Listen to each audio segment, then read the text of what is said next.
بسم الله الرحمن الرحیم. د ډیټا سټرکچرز نو نسم لیکچر ته ښه راغلاست. په دې لیکچر کې به انشاءالله موږ بیا هم د تیر په دوام باندې یو بل سورټینګ ټیکنیک یو بل سورټینګ میتھډ زده کوو چې هغه عبارت د کویک سورټ څخه دی. لکه څنګه چې تیر لیکچر کې موږ مارچ سورټ باندې خبرې کړې وې، هغه هم زده کړو.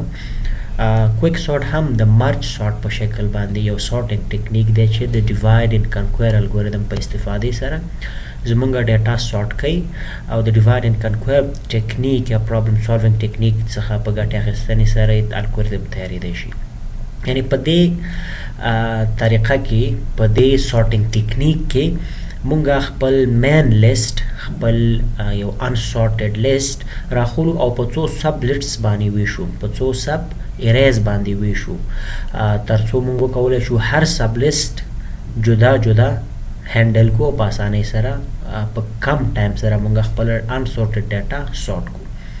په کویک سورټ کې یو څو ټرمینالوجیز یوز کیږي او یو څو کنسپټس دي چې هغې ته پام راړو. فرست اف آل کویک سورټ چې لکه مونږ ویل چې د ډیوایډ اینډ کنکویر سټریټیجي څخه په استفادې سره زمونږ ډیټا سورټ کوي. نو کله چې د ډیوایډ اینډ کنکویر سټریټیجي then it's obvious that there would be some sort of partitioning, some sort of division. یعنی که باز یکی از انواع یکی از طریقای تقسیم و تجزیه به اتومه که ما یک لیست بزرگ و یک لیست کلان خود با چند با دو تا لیست خرد تقسیم کنیم و باز دو لیست باز با دو لیست خرد تقسیم کنیم تا که مشکل کلان با مشکلات حل تقسیم کنیم و هر مشکل خرد حل کرده پس یک جای کنیم تا که جواب به دست بیاریم. That is the strategy of divide and conquer algorithm in divide and conquer problem solving technique. ولی باز divide and conquer problem solving technique میشه مختلف الگوریتما با مختلف طریقه امپلیمنت کنه.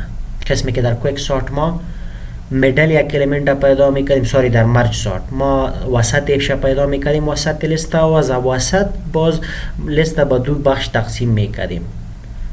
ولی اینجا در کویک سورت یک قسمی نمیشه. اینجا لیست ما با دو بخش تقسیم میشه، یک مین لیست ما با دو سب لیست تقسیم میشه، ولی این به خاطر تقسیم کردن از یک الیمنت استفاده میکنه که او را ما پیوت الیمنت میگیم در کویک سورت. This is a quick sort terminology. کی الیمنت ما برش میگیم یا پیوت الیمنت برش ما میگیم و بنابر همو کی الیمنت یا پیوت الیمنت ما لیست خدا پارتیشن میکنیم. We partition around the pivot element which we have picked. ولی پیوت الیمنت چی است و چطور انتخاب شود؟ این مربوط ایمپلیمنتیشن الگوریتم میشه. مختلف طریقه از به خاطر انتخاب کردن پیوت الیمنت از بین لیست ما. یا شما ایده میتونین 4 تایش ذکر کردیم. معمولا یک نفر لیست ایتم اول از لیست انتخاب میکنه او را پیوت میگه، یک نفر ایتم آخر انتخاب میکنه و او را پیوت میگه، یک نفر رندملی یک عدد انتخاب میکنه او را پیوت میگه، یک نفر میدین انتخاب میکنه او را پیوت میگه. As it says, it's entirely up to the implementation of algorithm. مربوط به ازی میشه که یک نفر چطور الگوریتم نوشته میکنه و دو الگوریتم به خاطر سلکشن پیوت چی طریقه را اختیار میکنه، پیوت چطور انتخاب میکنه. That's up to it. خب وقتی که پیوت انتخاب شد، پیوت الیمنت یا کی الیمنت، بعدن چی میشه؟ بنابر کی الیمنت ما پیوت الیمنت ما پارتیشنینگ میکنیم. پارتیشنینگ چی است؟ یک پروسس است در کویک سورت که دو ما لیست با دو بخش تقسیم میکنیم. یک مین لیست خود با دو بخش تقسیم میکنیم بنابر پیوت الیمنت که انتخاب کردیم. چطور؟ قسمی که کل ایتمایی که کوچکتر از پیوت باشن به یک طرف لیست میان و کل ایتمایی که بزرگتر از پیوت باشن به دیگر طرف لیست میان. بنابر این لیست ما با دو بخش تقسیم میشه. That is the main logic of the quick sort. در کویک سورت اصلا یعنی کار میشه و به این طریقه توسط پیوت الیمنت و پروسس پارتیشنینگ ما یک مین لیست خدا، یک انسورتد لیست خدا به دو سب لیست تقسیم میکنیم و باز هر سب لیست باز همین پروسس رش ادامه میدیم، را باز به دو سب لیست تقسیم میکنیم و به این طریقه استراتژی دیوایډ اند کنکویر ما یک انسورتد لیست خدا سورت کرده میتونیم. اوس دا دومره خبرې که مونږ وکړې، راځو د دې عملا یو مثال تاسو درکړم، تاسې به انشاءالله بهتر پوه شئ. مثلا let's just assume if I take an example, let's just say زه د دې ځینې یو مثال راخلم. For example, if this is the list, this is an unsorted list. یک unsorted list است 10 80 30 90 40 50 70. اینجا ما باید که ایرا سورت کنم. در این دیاگرام شما ایده میتونید که چطور یک لیست به دو بخش تقسیم میشه. ما همین مثال گرفتم الان اینجا کار میکنیم تا که بفهمیم. مثلا اگر ما یک لیست داشته باشیم اینجا، first of all, to remind you that we are talking about the quick sorting technique. په دې sorting technique کې څه کېږي؟ مثلا که ما سره یو unsorted list وي. Let's assume I have this list A or array A and it has some elements index 0 یو 2 3 4 5 and شپږ. total 7 element داریم و دی بعضی از unsorted data وجود داره. let's just say 10 5 7 20 15 40 و یم باشه 25. به این شکل ما یک لیست داریم که دو unsorted data است. میخوایم این لیست خود سورت کنم. چی گفتیم که چی میکنیم؟ اولین کاری که در کویک سورت میکنیم اوی است که ما یک آیتم از بین لیست انتخاب میکنیم که او را ما کی الیمنت و یا هم پیوت الیمنت میگیم و این از بین همین لیست انتخاب میشه. قسمی که بیشتر گفتم انتخاب از این مربوط ایمپلیمنتیشن الگوریتم میشه، مربوطی کسی میشه که سورتینگ انجام میده که چطور و از کجای لیست یک آیتم انتخاب میکنه. مهم نیست هر آیتم که از هر جا انتخاب کنین، مهم نیست سورتینگ ما انجام میشه. معمولا قسمی که بیشتر گفتیم یک نفر آیتم اولی را به شکل پیوت انتخاب میکنه، یگانیم الگوریتم آیتم اخیری را انتخاب میکنه، یگانیمش رندم میگیره. رندم یعنی که هر یکیش کسی گرفت، یگانیمش میلیونش میگیره از وسط. مربوطی ایمپلیمنتیشن ما میشه. خب به خاطر آسانی ما معمولا آیتم اوله میگیریم. لیتس جست سی که ما آیتم اوله گرفتم به شکل پیوت خود، یعنی که آیتم اولی چی از 10 این شد پیوت الیمنت ما، این شد پیوت آیتم ما. و این پیوت ما در کدام اندکس قرار داره؟ در 0. یعنی که A of 0 در ارے اندکس 0 ما پیوت انتخاب شده. that is our pivot element. now the second step is we partition this list based on this pivot element, around this pivot element. دا په څه معنا؟ دا په دې معنا چې مونږ په دې لیست کې یو آیټم پیوټ الیمنٹ انتخاب کاغذ لس دی. اوس د لسو په اساس باندې به زه دا لیست په دوه برخو ویشم. څنګه به په دوه برخو ویشم؟ هغه داسې چې په دې لیست کې چې څومره آیټمز د دې پیوټ الیمنٹ نه کوچني دي، د دې لسو نه واړه دي، هغه ټول به د لیست یو طرف ته راځي، مثلا چپ طرف ته to the left side. او څومره آیټمز چې په دې لیست کې د لسو نه لوی دي، د لسو نه غټ دي، هغه به بل طرف د لیست ته راځي. let's just say to the right side and here lies the pivot. او زمونږ pivot به په منځ کې پاتې کیږي. that is the process of partitioning. مثلا که زه ویم دا لیست زه په دوه برخو ویشم د pivot په اساس. با اساس پیوت میخوایم میره به دو بخش تقسیم کنم. اینجا در وسط پیوت ما میمانه. کل آیتمایی که کوچکتر از پیوت هستن ای در بخش اولش میآید، در پارتیشن اولش، پارتیشن اول. و کل آیتمایی که بزرگ از پیوت باشن در بخش دوم یا در پیوت در پارتیشن دوم باید و بیاین. so they all lies in the second partition 2. به این شکل یک لیست ما با دو بخش تقسیم میشه. بخش اول پارتیشن اول، بخش دوم پارتیشن دوم. مثلا قسمی که ما گفتیم دی لیست ما داره به شکل پیوت گرفتیم. اگر ما بیایم و اینجا بگویم که کل آیتمای ما در اینجا قرار بگیره، کل آیتمایی که دی لیست هستن خرد از ده باید طرف چپ بیان و کلان از ده طرف راست. این لیست چی شکل میگیره؟ یعنی اگر ما ببینیم 5 پیش از ده میآید، 7 پیش از ده میآید، دیگه آیتمی که خرد از ده است نیست. دیگه آیتمایی که کلان از ده هستن طرف دست راستش میان. مثلا اگر بیایم 20 و 15 و 40 و 25 به این شکل. Now if you see, this is our list and we have chosen this as the pivot element. ما ایرا با شکل pivot element به حیث pivot element خود انتخاب کرده بودیم آیتمی داره. وقتی که پارتیشنینگ میکنیم کل آیتمایی که کوچک از ده هستن به طرف دست راست در بخش پارتیشن اول می آید و کل آیتمایی که بزرگ از پیوت هستن در پارتیشن دوم یا طرف دست چپ پیوت ما قرار می گیرن.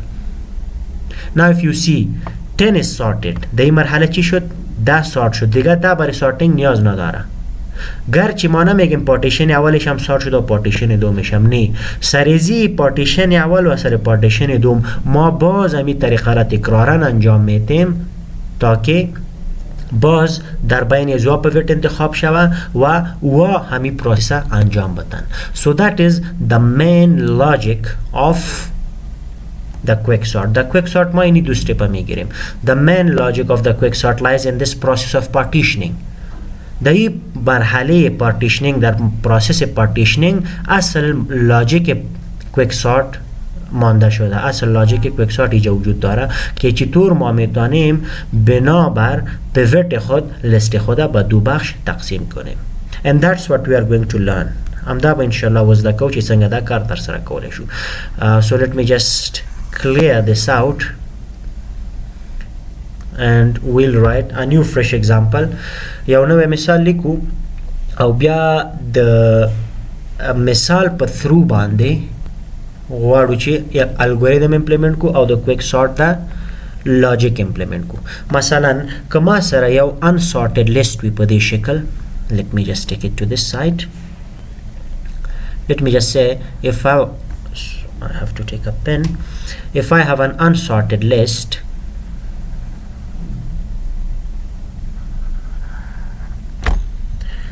و دی لیست ما چند تا ایتم ها باشن. let's just say index 0 1 2 3 4 5 6 7 8 and now there are some elements. for example در index اول ما 7 داریم 6 10 5 9 2 1 15 and let's just say there is some repetition 7 تاکه آیتم های تکرارانه موجود داشته باشه ایران بفهمیم.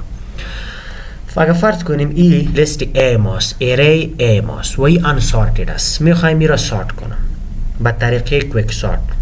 خب step اول چی بود؟ step اولی است که ما در این لیست یک آیتم با شکل پیوت خود انتخاب میکنیم the pivot element.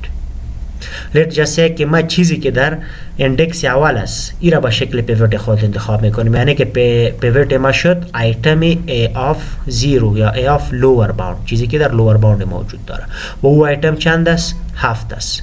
so now 7 is my pivot element. And by the way, in this list, this is our lower bound and this is our upper bound. Lower bound ما 0 است، upper bound ما 8 است. total ما 9 element داریم که unsorted هستن و میخوایم به طریقه quick sort ایره سورت کنیم. اول step گرفتیم چی بود؟ یک آیتم از بین لیست به حیث پیوت خود انتخاب کردیم و پیوت ما آیتم اول ما شد که آیتم 7 است در اندکس 0 قرار داره. now next step step دوم ما چیست؟ بنابر این پیوت الیمنت خود ما این لیست خود به دو بخش تقسیم میکنیم. قسمی که پیشتر گفتیم در بخش اول کل آیتم هایی که خرد از این پیوت ما باشن، خرد و یا مساوی پیوت ما باشن طرف چپ میان. کل آیتم هایی که کلان و یا کلان از این پیوت باشن و طرف راست میان. Now how do we implement that؟ اگر ما پروگراماتیکلی پیش ببریم تا که از روی زمین باز الگوریتمش هم نوشته میکنیم. How do we do that؟ ما به خاطر چی میکنیم؟ از طرف چپ سکینینگ میکنیم و از طرف راست هم سکینینگ میکنیم و میبینیم آیتمایی که خرد از پیوت باشن او را طرف دست چپ میاریم، آیتمایی که کلان از پیوت باشن طرف دست راست میبریمش. That's it. But how do we implement it using an algorithm؟ اگر پروگرامی کار میکرد چطور میکرد؟ بازی قسمی ما میکنیم که فرضاً از طرف دست چپ ما یک کاونتر ایجا میمانم، یک کاونتر ویریبل. فرضاً از اینجا ما کاونتینگ شروع میکنم و ایرا میگم که this is the start of the list. از طرف شروعش یا از طرف دست چپش یک کانتر میمانم. با می ترتیب یک کانتر از طرف دست راست میمانیم یا از طرف خط لیست خود میمانیم، از طرف اند. لیفت رایت گفته میتونین، استارت اند گفته میتونین، ای جی گفته میتونین، هر نام که برش میتونین. یعنی که یا دو تا کانتر وریبل ها شدن یا به خاطر لوپینگ استفاده میشن. ما از طرف چپ لوپ میکنم ایتما رو میپالم، از طرف راست هم لوپ میکنم ایتما رو میپالم تا که این لیست به دو بخش تقسیم کنم، به دو پارتیشن تقسیم کنم. Now what is the method؟ چطور میتونم تقسیم کنم؟ از طرف دست چپ ما پشت کل او ایتمای میگردم که او بزرگتر از پیوت ما باشن و از طرف دست راست پشت ایتمای میگردم که اونا کوچکتر از این پیوت الیمنت ما باشن. چرا این کار میکنیم؟ تا که ما جایش تغییر بدیم، سواب کنیم و کل ایتمایی که خرد از پیوت باشن یک طرف بانن و کلان از پیوت باشن دیگر طرف بانن. مثلا چی؟ خب قسمی که بیشتر گفتیم، از طرف دست چپ ما این کانتر خود پیش میبریم تا وقتی که ما ایتم پیدا کنیم که بزرگ از پیوت ما باشه. خوب متوجه گپ باشین، اصل لاجیک پارتیشنینگ دمی است. یعنی کانتر خود ما پیش میبریم، کانتر ما از طرف دست چپ چی است؟ به نام استارت است. این اگر ما پیش میبریم یعنی که ده اینکریمنت میکنیم. اینکریمنت یعنی که ما استارت پلاس پلاس میکنیم. استارت پلاس پلاس که میکنیم یعنی که یک یک ده اضافه میشه، پیش میره، از ایندکس 0 به 1 میره، از 1 به 2 میره، از 2 به 3 میره. So that is the start. این چی وقت ما استارت خود پیش میبریم؟ تا وقتی که ما ایتم را کلان از پیوت خود نیافته باشیم. هر وقتی که ما ایتم کلان از پیوت خود یافتیم دیگه باز ما پیش نمیریم، اموجا استاد میشیم. یعنی که تا که ای آف استارت ما کوچک و یا مساوی با پیوت الیمنت ما باشه، از 7 باشه، تا وقت ما ایره پیش میبرم. وقتی استاد میشم که بزرگ از این پیوت پیدا کنم. مثلا ببینین ما میایم از اول شروع میکنم. اول میبینم در A of start چی وجود داره؟ 7. ایره مقایسه میکنم با پیوت خود. آیا ای خرد و یا مساوی با پیوت ماست؟ بله مساوی است. مساوی که بود ما میرم پیش، استارت پلاس پلاس میشه، ده یک اینکریمنت میشه و استارت میارم به ایجا. حالی چیزی که در اینجا وجود داره ای را مقایسه میکنم، در استارت ما چیزی که وجود داره مقایسه میکنیم با پیوت خود. آیا ای خرد یا مساوی با پیوت ماست؟ اگر بود ما استارت پیش میبریم تا وقت پیش میریم تا که یک ایتم بزرگتر از این پیوت، بزرگتر از 7 نیافیم. یعنی تا وقتی ما A of start مقایسه میکنیم، چیزی که در A of start است، میبینیم که خرد و یا مساوی با پیوت ما است یا نیست. اگر خرد یا مساوی با پیوت ما بود ما start پلاس پلاس میکنیم و استارت پیش میبریم. قسمی که اول دیدیم در A of start 7 وجود داشت، پیوت ما 7 بود. 7 خرد یا مساوی به 7 است، true که شد start پلاس پلاس میشه، استارت ما میه پیش. عالی. در A of start 6 وجود داره، این را میبینیم خرد یا مساوی با پیوت ما 6 خرد از 7 است، true. باز start پلاس پلاس میشه یعنی که استارت دیگه هم پیش میره، استارت ما میه اینجا. عالی. در A of start چی وجود داره؟ 10. این میبینه خود مساوی با پیوت است، نو فالس شد. فالس که شد دیگه استارت پلاس پلاس نمیشه، یعنی که استارت پوینتر ما، استارت کاونتر وریبل ما اینجا استاد میشه. This is the new position of start. پوزیشن استارت ریافتیم، از این که استارت پیش نمیره. خب وقتی که استارت یافتیم یعنی که یک ایتم بزرگ از پیوت خود یافتیم. پیوت ما 7 بود، از طرف چپ شروع کردیم، پیش می رفتیم تا که یک ایتم پیدا کنیم که بزرگ از پیوت ما باشه، او را یافتیم که عبارت از دست. حالی چی میکنیم؟ حالی از طرف دست راست شروع میکنیم و از این طرف ایتمای میپالیم که کوچک از پیوت ما باشن. کوچک اینجا از طرف دست چپ ما کوچک و مساوی را میدیدیم، یعنی بزرگ را میدیدیم، از این طرف تنها کوچک را میبینیم. یعنی که آلی ما میخوایم که این کانتر اند ما این طرف بیایه، طرف دست چپ بیایه و یک یک ایتم ببینه تا وقتی دیده بره تا که یک ایتم کوچک از چی کوچک یا مساوی از 7 پیدا کنه، از پیوت ما پیدا کنه. اگر یافت استاد میشه، اگر نیافت می قسم پیش میره. خب حالی میبینیم، مقایسه میکنیم چیزی که در A of end وجود داره 7. آیا ای بزرگ از پیوت ماست؟ فالس نیست. بزرگ که نیست یعنی ما از این طرف چی را میپالیم؟ کوچک یا مساوی را میپالیم. اگر بزرگ بود باز پیش میرفتیم، اگر نه همینجا استاد میشیم، یعنی که آیتم ما اینجا استاد میشیم. حالا چی میکنیم؟ از این کدی دیگه پیش نمیره. حالا ای اردو بین خود سواب میشن. یعنی ببینید چه قسم، ما 10 را با جای 7 میبرم و 7 با جای 10 میارم. یعنی دایره ای ما لیست ما شکل میگیره که اینجا میشه 7 در جای خودش 7 اولی، بعدن 6 در جای خودش. عالی از بجای ای 10 ای 7 میآید، اینجا میآید 7، بعدن 5 در جای خودش است 9 2 1 15 و از بجای 7 چی میآید؟ 10 میآید. یا قیمتای خود تغییر کردن. This is our list after the first swapping. بعد swapping اول لیست ما این شکل میگیره.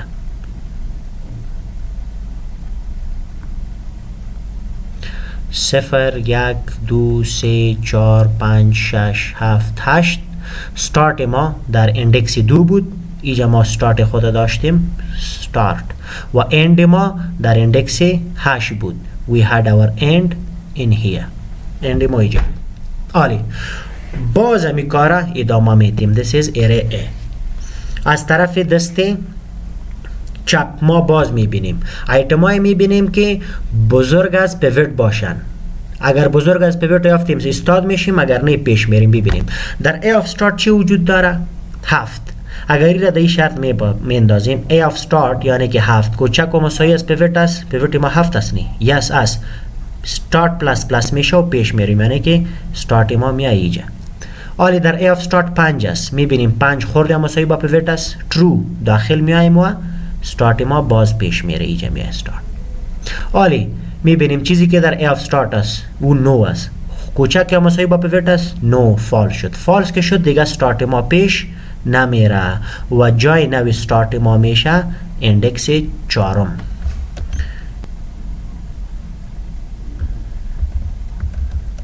So this is the new place of start ما اینجا میاد. گفتم نه از طرف دست چپ تا وقت پیش میریم تا که آیتم بزرگ از پیوت پیدا کنیم، تا که خرد و یا مساوی با پیوت بود پیش میبریم. خب وقتی که بزرگ از پیوت یافتیم start همیجا استاد میکنیم و از طرف دست چپ میاییم و آیتمی که کوچک از پیوت باشه او را پیدا میکنیم تا که بزرگ بودی را پیش میبریم. یعنی شرط از این قسم میشه، شرط از این قسم میشد که تا که A of end یعنی که از این طرف که ما میبینیم بزرگ از پیوت بود، این اند ما به طرف دست چپ میاریم. حالا این را که به طرف دست چپ میاریم از 8 باید 7 شو، از 7 باید 6 شو، یعنی که دی باید دیکریمنت صورت بگیره. سو این پوینتر اند ما ماینس میکنم. ناو سی چیزی که در A of end است 10، این میگه بزرگ از پیوت است true، بزرگ است. بزرگ که بود ما میایم و داخل این ماینس میشه، یعنی که این را یک مرحله پیش میاریم به این شکل. باز میبینیم چیزی که در A of end است، حالا قیمت A of end 15 است نه، این را مقایسه میکنیم با پیوت خود یعنی با 7. آیا A of n بزرگ از پیوت است یعنی 15 بزرگ از 7 است؟ true. وقتی که true میشه باز میاد داخل n ماینس میشه، یعنی که پیش میره. تا وقتی را پیش میبریم تا که یک آیتمی پیدا کنیم که کوچک از پیوت باشه. ببینیم اینجا آمده end ما، حالا باز چک میکنیم A of end ما یعنی چیزی که اینجا وجود داره یک، ای کوچک از پیوت ماست، بزرگ از پیوت ماست. A of end یعنی که یک بزرگ از 7 است، این میگه فالس، یعنی که یک کلان از پیوت نیست نی.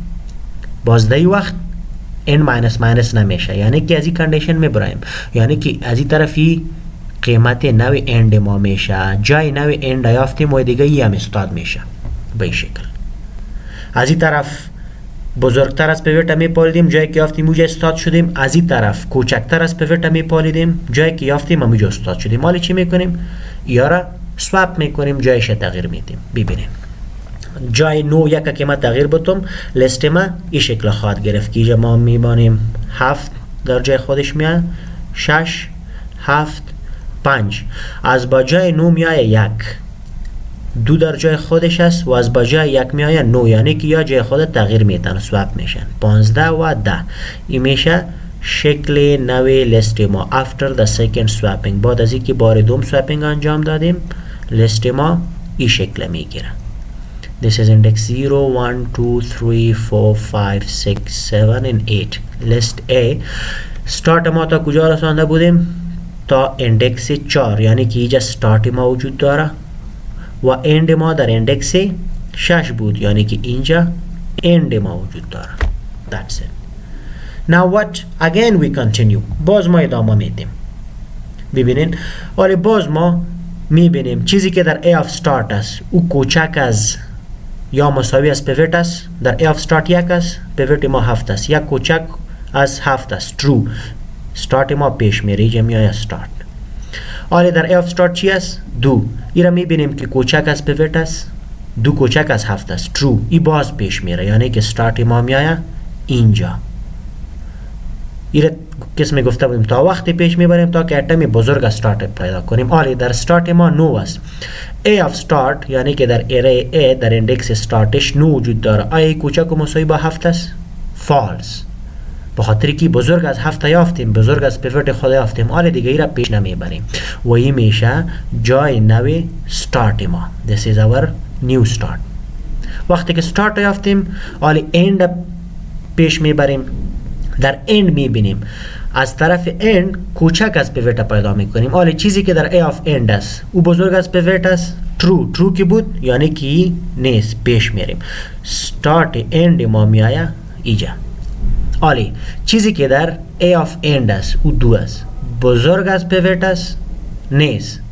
بزرگ از پیوت که نیست یعنی که از پیوت خورده یافتیم و دیگه end پیش نمیبریم. جای نوی end ما میشه اینجا و این میشه جای start ما. آلی start هم یافتیم end هم یافتیم. آلی چی میکنیم؟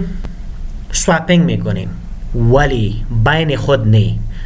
تا حالی ما start با end swap میکنیم ولی در این مرحله start با end swap نمیکنیم. چرا که اگر متوجه شده باشین start end ما را کراس کرد. تا وقتی که start end ما را کراس نکرده بود ما start با end swap میکردیم. وقتی که start end ما را کراس کرد باز ما start با end swap نمی کنیم بلکه ما چی میکنیم؟ end خدا با پیوت خود swap میکنیم یا پیوت چی انتخاب کرده بودیم؟ lower bound نه با این swap میکنیم. پیوت ما چی بود؟ 7. آلی چیزی که در end است او را با این 7 swap میکنیم یعنی اینجا swapping صورت میگیره. وقتی که start end کراس کرد swapping بین pivot و end صورت میگیره، بین start و end صورت نمیگیره. اینجا متوجه باشین. حالا وقتی که ما چیزی که در end است با pivot را swap کنم با lower bound خود یعنی 7 و 2 swap میشه. لیست ما ببینین چه شکل میگیره.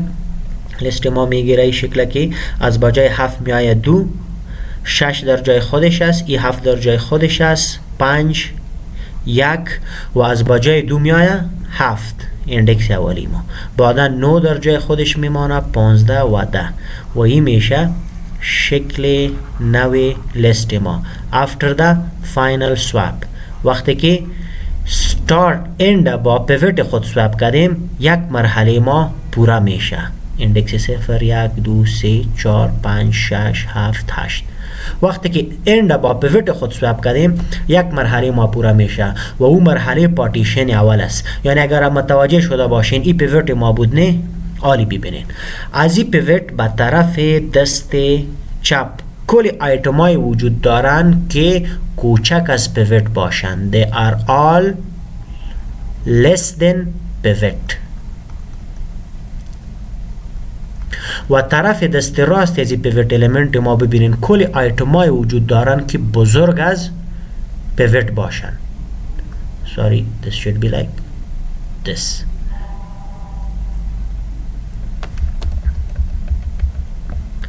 This should be like this. و این طرف کلی آیتمای وجود دارن که یا بزرگ از پیوت هستن یعنی که پیوت از یا کده خورد است. این را ما میگیم پارتیشنینگ. حالا بنابراین اگر ببینین لیست ما با دو بخش تقسیم شد. این پارتیشن اول ما شد، این پارتیشن دوم ما شد. این طرف 7 این طرف پیوت ما یک پارتیشن است، این طرف پیوت دیگه پارتیشن است و 7 در جای درستش است. این 7 سورت شد.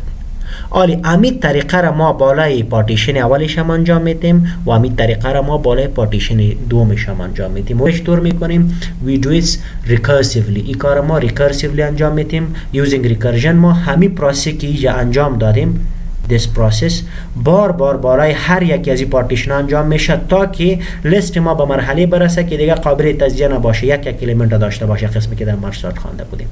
So that is the main logic of the quick start. Now to write its algorithm, مثلا ما الگوریتم ازی را براتون نوشته میکنم.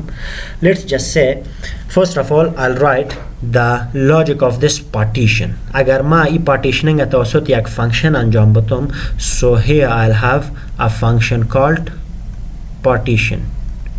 با نام partition let's just say ما یک فانکشن میگیرم و برای این partition فانکشن ما array a خدا پاس میکنم با lower bound و upper boundش with its LB and UB. array a را با lower bound و upper bound با ای method function partition ما اینجا پاس کنم.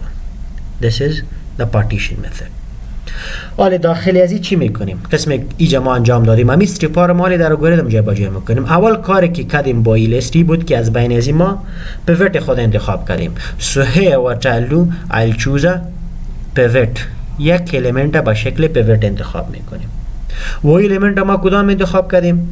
الیمنت اولی، ایتم اولی لیست خدا که در لوور باوند وجود داره. اینجا ما لوور باوند پاس کردیم نه، یعنی چیزی که در ارے در لوور باوند ماست او ایتم باشه پیوت ایتم ما. a of lb قسمی که اینجا کردیم a of 0 پیوت ایتم ما شد.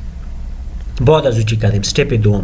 استپ دومی بود که ما یک کانتر وریبل از اینجا شروع کرده بودم و یک کانتر وریبل از اینجا شروع کرده بودم. این را استارت گفته بودم و او را اند. حالا یک کانتر وریبل اینجا میگیریم، نام برش میتیم ای باشه استارت و ای شروع شوه از a of a را بزرگ گرفتیم a of lower bound lb را جروان کردیم نه، یعنی در lower bound ما صفر وجود داره بار اول. so the a of lower bound would be sorry not the a of lower bound but the lower bound itself، بخاطر که ما ایره کانتر وریبل گفتیم نه برای اندکس. lower bound خودش قیمتش خو ما نمیگیریم، 7 نمیگیریم، 0 میگیریم. so the lower bound would be our start، یعنی که start از اینجا ما شروع کردم. آری end از آخر شروع میکنیم. so the end pointer would be from the upper bound. ایره اینیشالایز میکنم با upper bound با 8. آلی لاجیک ما چی بود؟ که از این طرف ما start پیش می بردم تا که یک ایتم پیدا کنم که او بزرگ از پیوت ما باشه، یعنی که اینمی اصلا اینی لاجیک است. تا وقتی ما start پیش می بریم، تا وقتی ما start پلس پلس می کنیم تا که دی لیست ایتم پیدا کنیم که بزرگ از پیوت ما باشه، یعنی که تا که خورد مساوی با پیوت بود تا وقت پیش میریم. So the main thing is که ما traversing میکنیم با یک اصطلاح دی لیست. خود ما میگیم که while تا وقتی که it should be like while تا وقتی که در a of start ما قیمت کوچک و یا مساوی با پیوت بود تا او وقت ما start خود پیش میبریم. so to bring the start forward we need to increment it. ما start plus plus میکنیم. that's it. از این طرف قسمی که ما چی کردیم؟ اول دیدیم نه در a of start 7 بود، 7 کوچک و مساوی با پیوت است، true پیش میریم، ایجا آوردیم start خود. باز دیدیم در a of start 6 بود، کوچک و مساوی با پیوت بود، true پیش رفتیم، ایجا آوردیم. دیدیم ایجا در a of start 10 کوچک و مساوی با پیوت است، false که شد از لوپ میبریم، یعنی که start امیجا استارت شد. بعد از این چی کردیم؟ ما از طرف end شروع کردیم و دیدیم تا که ایتمی کوچک از start از پیوت خود نیافته باشیم تا وقت پیش می رفتیم، یعنی که تا وقتی که ایتم while در a of end ایتم بزرگ از پیوت ما بود تا او وقت ما end به طرف دست چپ می بردیم و او را که به طرف دست چپ می بریم دیکریمنت می کنیم end minus minus. ببینید در a of end ما 7 است. ما چی گفتیم بار اول که در a of end ما چیزی که از 7 ای بزرگ از پیوت ماست، نیست. فالس که شد امیجا بار اول استارت شد، یعنی که داخل لوپ نامد دیکریمنت نشد امیجا استارت شد. ولی بار دیگه که ایجا بودیم باز ایجا چی کردیم؟ اند ما ایجا بود نه. ما گفتیم که چیزی که در A of end ماست یعنی که ایجا 10 بزرگ از پیوت است، بزرگ از 7 است، true. ما پیش رفتیم end ماینس ماینس شد، end از 7 به 8 به 7 آمد. باز دیدیم چیزی که در A of end است 15 بزرگ از پیوت ماست، 15 بزرگ از 7 است، باز این کندیشن true شد، داخل لوپ آمد و end ماینس ماینس شد، end ما دیگه هم طرف دست چپ رفت، یکی کم شد، از 7 6 شد.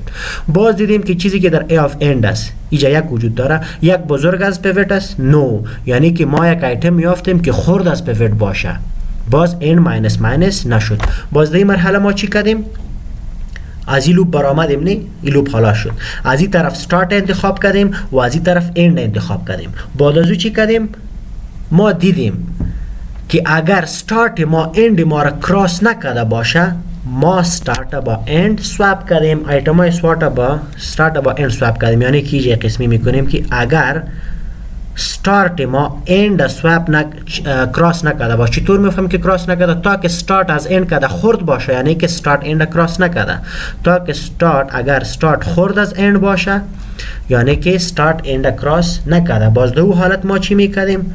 ما A of start با A of end swap میکردیم، یعنی که 7 با جای 10 بردیم و 10 با جای 7 آوردیم. so then we swap. لاجیک swap شما خودتان نوشته کرده میتونیم، اینجا دایرکت نوشته میکنم که ما swap میکنیم A of start با A of end، یعنی که اگر swap یک فانکشن باشه، swap یک فانکشن باشه و ما برایش دو پوزیشنی ارای خود پاس کنیم، این قیمت 7 به 10 میبره و 10 به 7 میره، قسمی که اینجا انجام شده. صحیح؟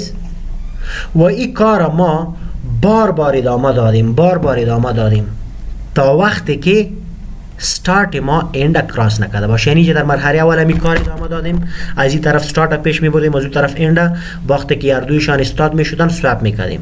باز در این مرحله باز می کار کردیم، در این مرحله باز می کار کردیم تا وقتی کار می کردیم تا که start ما end کراس نکرده باشه، یعنی که تا وقتی که start ما از end کده خورد باشه، این مراحل باید همین قسم تکرارا انجام شود. so we repeat them. اینجا ما یک while loop نوشته می کنم، گرچه جای خوبش نیست، خب ما کار میکنم ای دو وریبل بالا میبرم. اینجا نوشته میکردیم که start ما مساوی به lower bound بود و end ما مساوی به upper bound بود. now I have the space، یعنی که کار که ما تکرار انجام میتیم تا وقتی که start ما end ما را کراس نکرده باشه. while start is less than end we repeatedly do this. ما تکرارا ایره ادامه میدیم. صحیح؟ now if I just take some space به شکل این قوسه لوپ بیرونی ماست، یعنی اینجا متوجه شوید. ما یک کم اینجا ایرا فرمت میکنم. این لوپ اول ماست، قوس لوپای ما که start پیش میبره. این لوپ دوم ماست، قوس لوپایش که end پس میاره. این شرط قوسای کندیشنی ماست که میبینه که اگر start end کراس نکرده باشه بین خود swap میشه. و این لوپ بیرونی ماست، این چی میکنه؟ این تا وقتی امی مرحله را ادامه میده تا که start end کراس کنه. و این قوسای فانکشن ماست، یعنی کل چیزا در داخلی فانکشن است. ولی وقتی که تا وقتی مرحله ادامه پیدا میکنه تا که start end کراس نکرده باشه، تا وقتی while loop ادامه پیدا میکنه. ولی وقتی که start end کراس کرد، بعد از او چی میشه؟ بعد از اینجا که شما میدین start end کراس کرد، بازم سوپینگ انجام میشد، ولی سوپینگ end با lower bound انجام میشد، یعنی که این لوپ که کار خود خلاص کرد، start end کراس کرد، بعدن ما end با lower bound خود سوپ میکنیم. then we again do a swapping, but this time swapping is between A of end and A of lower bound. That's it. و وقتی که کار انجام شد ما چی میکنیم؟ اینجا end ما مانده بودنی، this is our end pointer ما در اندکس 5 بود، اینجا end ماست. ما این end اندکس ریترن میکنیم و این بسیار مهم است. we return the end چرا ریترن میکنیم؟ به خاطر که با اساس امی end ما لیست خود با دو حصه تقسیم میکنیم. چه قسم؟ که در این array A آلی پارتیشن اول ما از 0 تا end minus 1 تا 4 است. این یک لیست ما میشه 0 تا 4 و از end جمع 1 یعنی که از 6 تا upper bound تا 8 این دیگه لیست ما میشه. به قسم با دو پارتیشن تقسیم میکنیم. حالی پارتیشن فانکشن اگر شما رن کنین تا این مرحله کار انجام میده، از اینجا تا اینجا، ولی تالی خو فقط یک پارتیشنینگ صورت گرفته، تانا 7 سورت شده. حالی ما باید پارتیشن اول بالایش همی کار انجام بودم و بالای پارتیشن دوم همی کار انجام بودم. حالی ما چی گفتیم که ما ریکرسیولی این پارتیشن فانکشن کال میکنیم، کویک سورت کال میکنیم تا که سر هر یک پارتیشن همی تکرارن صورت بگیره. او چی قسم؟ تالی پارتیشن فانکشن کال نشدنی، ما ای را داخل یک کویک سورت فانکشن نوشته میکنیم، یعنی که تا اصل کویک سورت فانکشن نوشته نکردیم. So here we will write the quick sort. فرضاً اگر ما یک فانکشن با نام کویک سورت داشته باشیم و برای لیست A خود پاس کنم که از lower bound تا upper bound است. Now this quick sort function should sort my list. این چه قسم سورت میکنه؟ ای اولا میبینه که آیا لیست ما از یک ایتم خونه داره، یعنی که لیست ما حداقل 2 یا چند ایتم داشته باشه که او قابل پارتیشن شدن باشه. برای اولا چک میکنیم که اگر در لیستی که پاس شده لوور باوند کوچک از اپر باوند بود، یعنی که لیست ما حداقل از یک عدد زیاد ایتم داره. باز در داخلش ما چی انجام میتیم؟ ما این عملی پارتیشنینگ انجام میتیم. So we will partition، این فانکشن پارتیشن کال میکنیم. Partition array A from lower bound up to upper bound.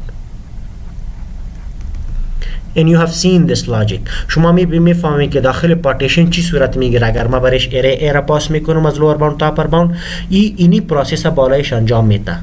اینی مکمل پروسس که ما اجاره رسم کردیم این بالایش انجام میده و در آخر برای ما یک چیز ریترن میکنه، end، یعنی که اندکس پیوت که در جای خودش رسیده 5 این را برای ما ریترن میکنه.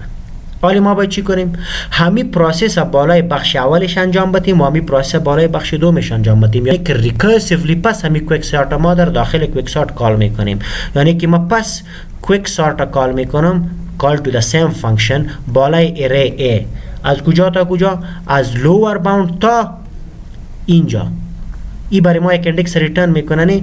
ای را ما فرضاً در یک ویریبل لوکیشن میمانم، بخاطر که فانکشن کال میکنیم داخل برای ما یک چیز ریترن میکنه، اندکس از در لوکیشن میمانم. حالا بنابراین لوکیشن قیمت لوکیشن ما لیست خود به دو بخش تقسیم میکنم. چه قسم؟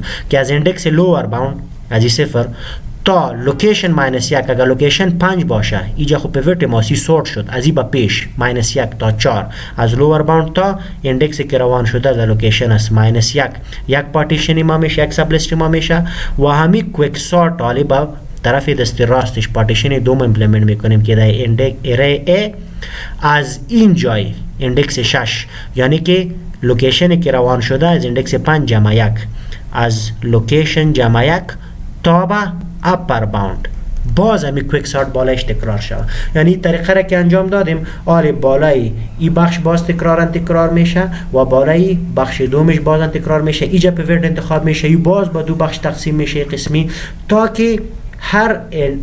که دیگه لیست ما قابل تقسیم نباشه، تا که لوور باوند از اپر باوند بزرگ بودی کار میشه. وقتی که مساوی شد یعنی که لیست ما برای هری رسید که دیگه قابل تجزیه و تقسیم نیست، دیگه تقسیم نمیشه و در اون مرحله از دیگه که باز لیست ما سورت می باشه. یعنی شما تکرارا همیرا بالای هر دو پارتیشن رن کنین در کتابچه خود و ببینین که واقعا این لیست ریترن چطور سورت میشه.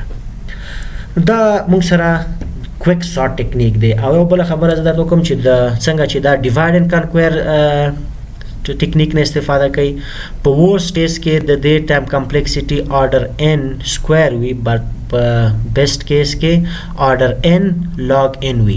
دا ټایم کمپلیکسټیز به تاسو په انالیسس اف الګوریتم کې بیا وایي چې تاسو د بل سیمستر مضمون دی، خو زه به لاندې درته وایم د دې نه تاسو تیر شئ چې کویک سورت او مرج سورت نسبت نور سورټینګ ټیکنیکس ته په کم وخت کې او په تیزی سره زموږ ډیټا سورت کوي، ځکه چې دا د ډیوایډ اند کنکویر ټیکنیک څخه استفاده کوي او په دې کې کم ټایم مصرفيږي او په کم ټایم سره مونږه خپل ډیټا سورت کولای شو.